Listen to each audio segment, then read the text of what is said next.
So it looks like the Giants potentially got their CB2 on lock. Potentially, they brought in a familiar face on a visit earlier this morning, Friday morning, and his name, we all know him, Adoree Jackson. Now, fun fact, this is the second time I'm recording this because the first time my mic was off. So, we're going to be running through it. Hopefully, I don't miss any points on it, but we're back with it. So, Adoree Jackson got brought in for a visit. And now this is what the Giants honestly need to do. If I'm looking at anything they could possibly do to, help this roster, Adoree Jackson has to be signed like today. Now, at the time of this recording, no deal is done yet, but it was spoken on, and apparently both sides are interested in getting the deal done. And Adoree Jackson, if you know, he's been on this team for the past couple years. He made it on this roster in the last year Dave Gettleman's era, stayed on this roster under Joe Schoen and Brian Daboll for 2 years, and it looked like Adoree Jackson was not coming back, especially with the way it ended last year. There's reports of his effort not really being there and potentially not going all out to not get injured and get injured ahead of the free agency. So there was reports of that. You kind of saw in his play a little bit as well. I definitely didn't think Adoree Jackson was going to be back. And at the time of this recording, he's not. But like I said, the Giants should get this deal done. And Adoree Jackson went out in free agency, and he's still a free agent. Here we are a week before game one, week one, and Adoree Jackson is still not on the team. So I think it benefits both parties, definitely. And when you look at what the Giants are seeing at right now, Joe Schoen did address the reporters a couple days ago, and one of the questions happened to be, how do you feel about the cornerback 2 position, the cornerback out on the other side of Deonte Banks? And he said he felt good about it. Now, I don't think he's being truthful. I really don't. When you look at what we got in that Hard Knocks documentary, we saw that Joe Schoen wanted to target a cornerback in the second round and didn't get the opportunity to. And, he was kind of bummed out about it. It seemed like everyone was bummed out about it. They did select Andrew Phillips to play in the slot in the third round, but that's not an outside corner, especially knowing that Deonte Banks is going into year 2 as a CB1. Still has a lot to prove, and this year is going to be a big test for him.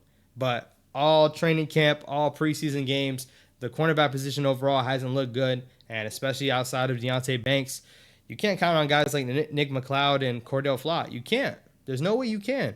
Now, going into week 1, right now, it's looking like Cordell Flott's going to be the outside corner. It's looking like that's going to be the case, and we don't have a lot of, trust in this guy. I don't know how they feel on the inside, but on the outside, everyone sees it. The DBs is going to be the flaw of this team. That's definitely the weakest part of this team right now. So bringing in Adoree Jackson, what can that benefit from us, right? He was here last year. It seemed like it ended on a sour note. Is he going to be, good in this locker room? I think he will. On a player per player, relationship, I think he'll be good. But also the veteran leadership that he can bring is something that we should be looking forward to. Now, we got to look at it. Right now, this DB room is young. The oldest guy there is Jason Pinnock, and Jason Pinnock has only been in the league for less than 5 years. Like, Jason Pinnock's the veteran right now, which is crazy to say. So bringing in Adoree Jackson should definitely help, and it's also a corner that's been there, a corner that's played against top talents, not only with the Giants but even prior with the Titans. Now, Adoree Jackson did get cut when Shane Bowen was taking over, and Shane Bowen happens to be our defensive coordinator now. But I think, once again, I think they would bring him in with all things considered, especially with the way our DBs look at the moment. I don't look at Adoree Jackson being cut by the Titans being a reason why we shouldn't bring him in because Shane Bowen didn't like him originally. I look at that with the cap hit situation. And Adoree Jackson might not cost that much. Now, when you look at where we are before week 1, a lot of people are expecting the Giants to be super, super active when it comes to picking up players off the waiver claims. And there's no better waiver claim pickup than Adoree Jackson being a free agent right now. No matter what you look at, there is no better place for it. So Adoree Jackson being back on this team is something that I think should get done, and there's no reason why it shouldn't, especially considering both sides are moving towards a deal. That should happen, man. At the time of this recording, once again, it is not solidified, but I would bet within the next couple of days that he'll be a Giant. There's no reason for him not to be. And now, what number is he going to wear, though? Because Andrew Phillips is wearing number 22. They gave up his number, and that to me showed that Adoree Jackson's not going to be back. But once again, man, they tried things, and it seems like they were really hoping that Cordell Flott would break out, and it's not looking too hot. We've seen it in the joint practices. Our DBs have been getting cooked. They have been. And Cordell Flott also got hurt during training camp as well. So all in all, once again, there's no reason why CB2 should not be Adoree Jackson's job. And once again, I still think they have trust in Deonte Banks. He'll be following, certain wide receiver ones. And you even seen it last year that they would have Deonte Banks follow certain players. But this year for sure, they're leaning on him, and we need some type of security with a guy like Adoree Jackson on the other side. Once again, he's familiar to the Giants. He's familiar in playing in top talent games. And once again, this is a guy that's done it before. He's done it for us. Let's bring him back. I'm not saying he's going to be the best option ever. I'm not saying he's going to be a shutdown corner, but he will be something that is very needed and something that is lacking right now in this DB room altogether. So, we'll see what happens ultimately with it. You guys let me know how you feel about Adoree Jackson down below. And before I slide out of here, we're here to talk about also Malik Nabers getting number 1. Number 1 has not been worn in a Giants uniform in almost 100 years. Flaherty was the last one to wear it. And I'm going to be honest with you. I'm a Giants fan, but maybe I didn't look into my history too much. I wasn't aware that number 1 was retired. I wasn't surprised. I haven't seen it in a very long time, but I wasn't aware the reason why it was retired. So with them unretiring the number, I know a lot of people are kind of upset. Certain people just feel like, why would they even go to these lengths for a rookie that hasn't proved anything?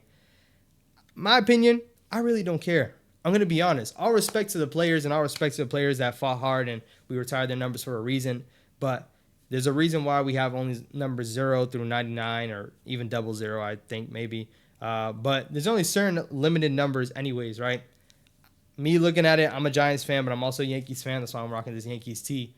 The Yankees are going to end up in the same situation where you can't retire every number. We're running out of numbers to play.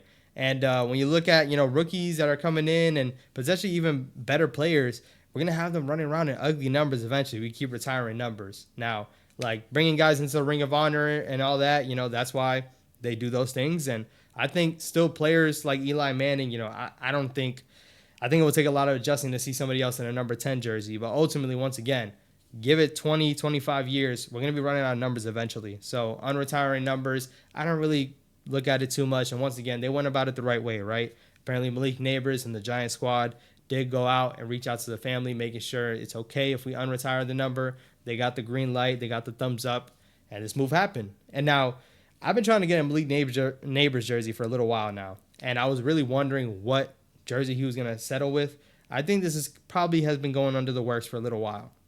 I don't think he was really indecisive. I think he wanted number 1, and it probably took a little while to get that clearance on it. So shout out to, the Flaherty family for giving the thumbs up, and hopefully Malik Nabers makes his name known with the number 1 jersey. Once again, we haven't seen it in over 100 years. You haven't seen people walking around with the number 1 jersey because, once again, I haven't seen it in a Giants uniform except when they get drafted. So hopefully Malik Nabers is able to make that number his own, and hopefully he plays up to it, right? I just care about how Malik Nabers plays. I know he wanted number 1, and once again, let our guys have these things. Remember, Malik Nabers is the highest selected wide receiver in Giants history. Now, he has to still play for it, right? He still has to play, but Malik Nabers has the ability to probably be one of the top receivers in NFL history for the Giants. For Giants history, I apologize. NFL history is a very long stretch, but let alone Giants history. He has a lot of big shoes to fill, but overall, once again, the hype is there. We all know what Malik Nabers is and the talent that he has.